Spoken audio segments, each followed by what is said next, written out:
On the night of February 20, 2007, more than 100 law enforcement officers, including special agents, encircled the house of a notorious fugitive, and ordered him to surrender.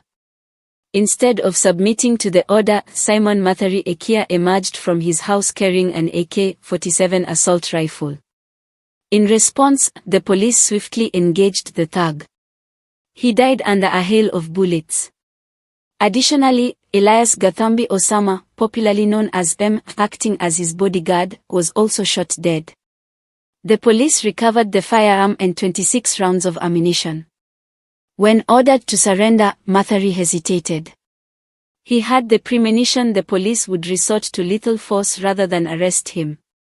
He hid in a bed to save his life when ordered to surrender, and later attempted to escape from the police through the back door of his 3-roomed house but found it difficult. The police had encircled every side of his residence.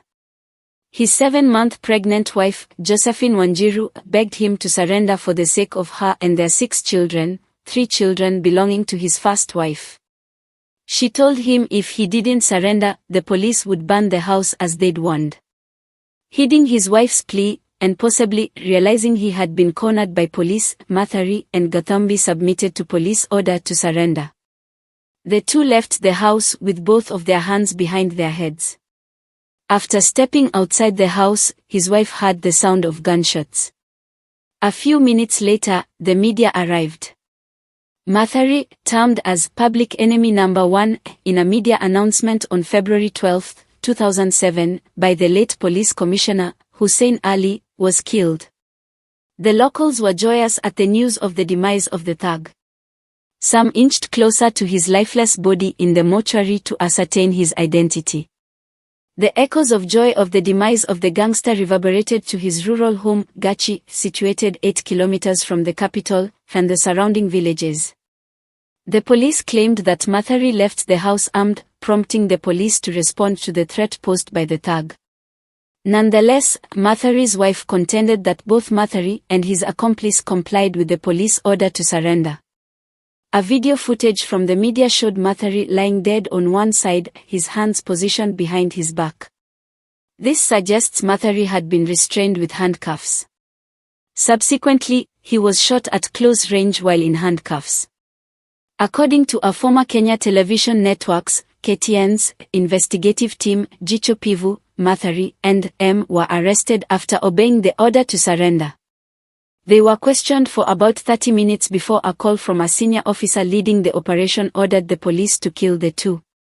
The two were shot on the back of their heads as the senior officer listened through his phone. He congratulated the police for doing a good job and ended the call. But Matheri didn't die from a fatal bullet wound to his head resulting from a bullet ripping into the back of his head, as per another report. In addition to obeying the order to place their hands behind their heads and kneel, Matheri was also ordered to open his mouth, which he did. The barrel of a gun was stuck in his mouth and the trigger pressed. It isn't reported how his accomplice, M, died, shot at the back of his head or similarly to his boss. Born on December 30, 1977 in Gachi village, Kiambu County, Simon Matheri Ikere began his formal education at Kihara Primary School at the age of 8. He was known as a calm, gentle, humble, smart and obedient boy. But outside of the school environment, he had the reputation of being a bully. Matheri didn't complete his primary education.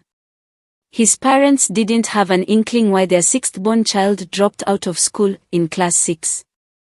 Before long, after he had dropped out of school, his father took him to a local welding shop in Wangage town. Therein, he learned the ropes of the trade and after a short training, Matheri got his first job as a welder/mechanic. He also worked as a casual worker in construction sites, and briefly, as a matatu tout. Matheri didn't complete his primary education.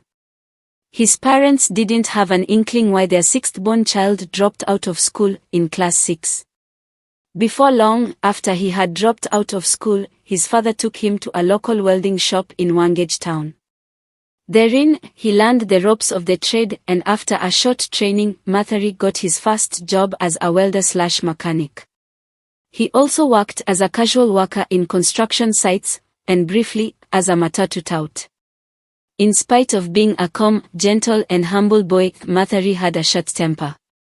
In an interview with a local media station, Kenya Television Network, KTN, Matheri's father narrated 2 incidents that depicted this other side of Matheri. In one occasion, prior to Matheri earning the status of a most wanted criminal, he had difference of opinion with his father. His temper flared during the argument, which resulted in him burning his own house and running away. His father was saddened by his son's actions, particularly since he had contributed in building his son's house. His father reported the incident to the police, resulting in his arrest. He was charged with arson and sentenced to 5 years in Kamitai Maximum Prison. He was released after 2 years, and on returning home, his father opted to build him a house so that he could rebuild his life. He thought his son had changed for the better. Alas! What he didn't know was that his son had become a hardened criminal while serving his term at the prison. Some time lapsed before Matheri acquired an AK-47 rifle from a Somali refugee. Soon after, he threatened his brother with the firearm following a difference of opinion on a trivial matter. His family reported the incident to the police, but by then, Matheri had fled to Nairobi. Matheri thuggery life started in his rural home, Gachia, Kiambu County, by breaking into houses. He widened his petty thievery to surrounding villages, including Kihara, Kinu, and Kikuyu. Later, his criminal activity escalated as he targeted businesses in the capital, Nairobi. Stealing, raping, and killing, Matheri and his gang reigned terror both in Kiambu and Nairobi counties. His criminal activities stretched to Murang'a County. In one instance, in Murang'a County, Matheri escaped death when an intensified search that included police dogs was undertaken, leading to a forest in the region. 2 of his accomplices were killed, whereas he escaped from the police by diving into a fast-moving river. Matheri, according to Jicho Pivu, also engaged in contractual killings. As explained by the investigative team, his clients included businessmen. For every successful contracted killing, he was awarded KSHS 500,000/equals.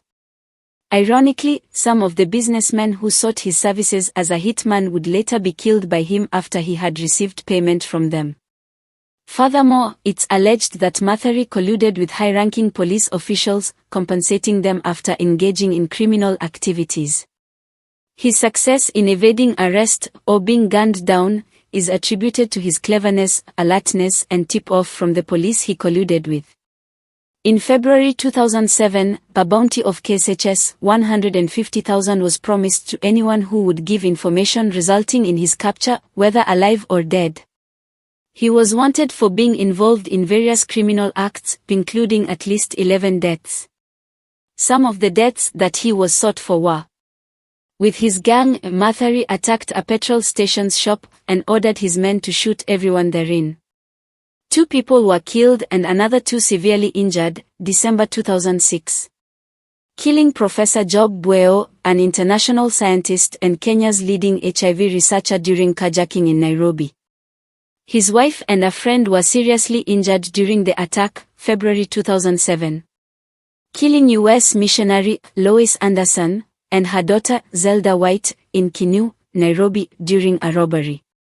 The 2 were waiting for a family friend in their car to pick them up for a visit to his home. While waiting for him, they were attacked by Matheri gang. They were rushed to Nairobi Hospital by Sylvia, Zelda's sister and Lois' daughter, who was also at the scene. The 2 died on arrival at the hospital.